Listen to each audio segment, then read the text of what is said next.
Tadi kan udah tuh kita cerita. Sekarang kita sudah ke Karawasidik, sudah ngajuin surat. Nah, pastinya setelah kita berkoordinasi dengan penyidik, memang belum ada penetapan tersangka. Jadi belum ada tersangkanya dari perkara laporan dari Pengadilan Negeri Jakarta Utara. Jadi kita menyampaikan apa yang disampaikan Bang Hotman itu ternyata Pak, ya.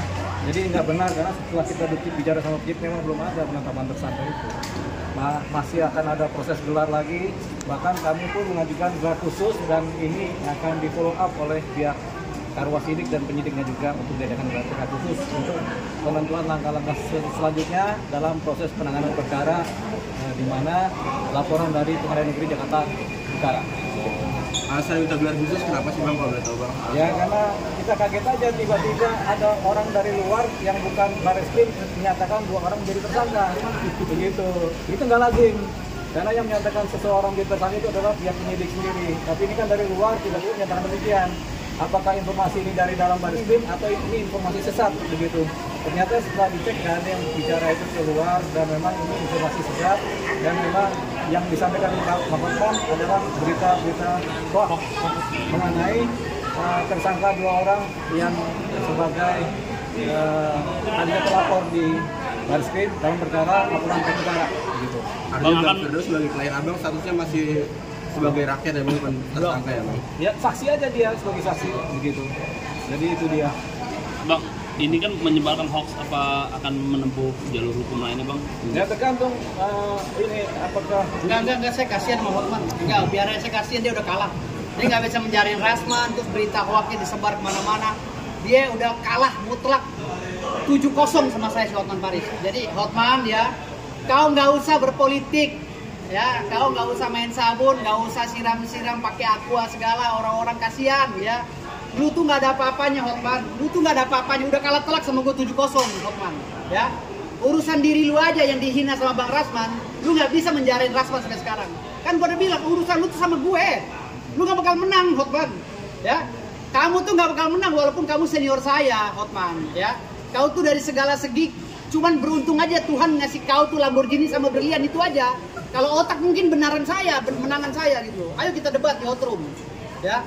Untungnya kau dikasih hadiah sama Tuhan Yang Maha Esa ya, Lamborghini sama berlian. Tapi kalau masalah skill di hukum, mohon maaf Hotman, gak usah lawan senior saya. Kau sama saya aja tumbang di 7-0. Ya Hotman ya. udah punya Lamborghini belum?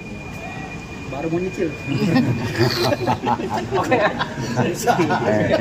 Terus. Ada kedepannya mau ada langkah-langkah apa lagi? Tentunya begini, ini kan laporannya laporan perbuatan 335. Pasalnya ini kemudian sudah direvisi oleh Mahkamah Konstitusi, di mana unsurnya adalah adanya kekerasan. Nah, Bang Firdaus ini tidak melakukan kekerasan. Kalau pasal 207 yang dilaporkan juga, yang ancamannya maksimal 1 tahun, itu mengenai adanya sumpah serapah kepada 217. Ya, 207 itu keributan, kegaduhan saja. Kalau kegaduhan ini kan kita lihat nanti bagaimana posisinya. Tapi kalau sumpah serapah itu pasal 217 itu Bang Firdaus tidak ada melakukan sumpah serapah. Ya. Bang Firdaus itu cuma berdiri di atas meja dan jadi patung. Nggak sengaja. Turun lagi. Dan itu sudah selesai persidangan. Iya. Sidang formal sudah selesai sehingga tidak menimbulkan apa-apa juga. Saya aja mau ngelaporin tuh yang naikin saya ke meja, saya mau laporin cuman nggak ketemu-temu sampai sekarang.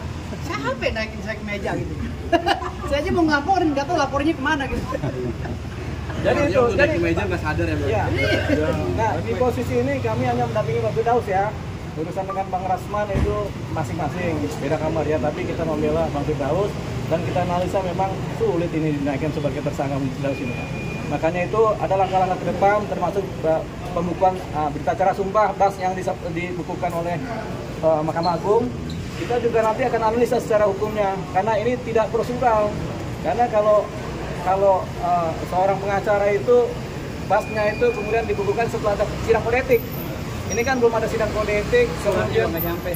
Jadi gini, Bang Daus ini anggaplah bersalah kilaf, tapi kan harus diproses hukum dulu baru diputus bersalah atau tidaknya.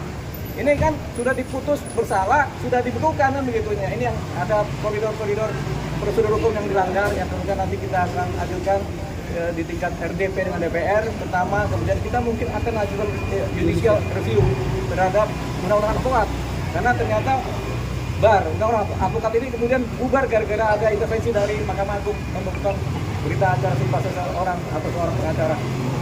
Lihat, kira-kira begitu. Lebihnya Bang Daus tinggal apa lagi? Ya. Jadi itu aja. Jadi masalah pembekuan saya sampai saat sekarang Mahkamah Agung pun belum menegaskan bahwa saya ini sudah tidak jadi lagi advokat. Buktinya saya mengajukan sumpah ulang, kemarin jawaban mereka saya masih advokat, namun sedang dibekukan. Jadi kalau dibekukan kapan? Es kue aja, es kemong, dibekukannya ada cairnya nih, ini bekukan nih. Ini kok saya disamain sama apa? Esnya itu dalam gentong kan? Iya, dalam gentong makanya. Dalam gentong yang nggak ada cair. Oke, Pak Ketua Mahkamah Agung, saya minta maaf ya, mudah-mudahan saya bisa dicairkan lagi, saya bisa sidang lagi. Kalau advokat saya masih di advokat, dan saya juga jadi ketua umum Pembasmi sekarang ini. Legalnya jelas dari Dirjen AU. Artinya pengakuan saya sebagai advokat sudah dilegalkan oleh negara, jadi nggak ada bantahan lagi. Jadi harapan saya kepada Ketua Mahkamah Agung dan Ketua Pengadilan Tinggi Banten, mohon dicairkan. Dan saya sudah berkali-kali, 8 kali, 9 kali sama ini minta maaf. Minta maaf atas kekhilafan saya itu aja. Terima kasih banyak. Terima kasih, Bang.